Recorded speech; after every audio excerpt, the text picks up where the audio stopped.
No no no. लेकिन ये साला कर क्या रहा है यहाँ पे?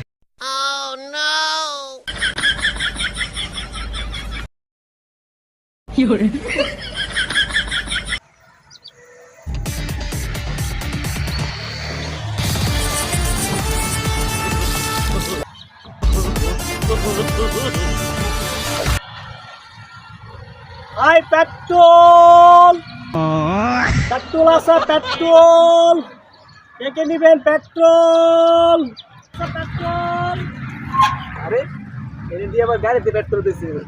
1 মাস ধরে বাইক চালাইতে পারে না পেট্রোলের কারণে, আর তারা গাড়িতে পেট্রোল দিচ্ছে। দিই তো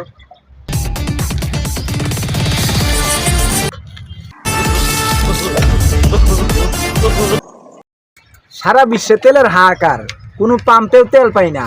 1 মাস ধরে এই সাইকেল চালাইতেছি, তেলের কারণে বাইক চালাইতে পারি না। আপনি তেল পাইলেন কই? হালার ফুট তুই তেল পাইছি কই? তেল বেটা আমার বাড়িতে বেটা তেলের ট্যাঙ্কি, পানির ট্যাঙ্কি ছাদের উপরে বেটা তেল ভরা বেটা। আমি তেল স্টকের ব্যবসা করি। এই ভাই আইন মানে লেগে আমার তোর মার ভাই। এই বেটা তোর শরীর আমরা আদর করবাম, তেল করতে আইছি তোর কাছে কম লাগবো? তোর তেল লাগবো কিনা সেটা ক। ও ভাই লাগবো, আমার 1 লিটার দেন।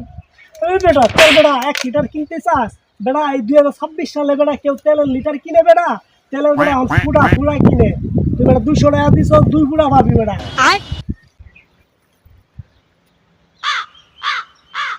এইলো 1 ফুটা, এইলো 2 ফুটা, এইলো ভাই আমরা 200 টাকার তেল, বুঝছো?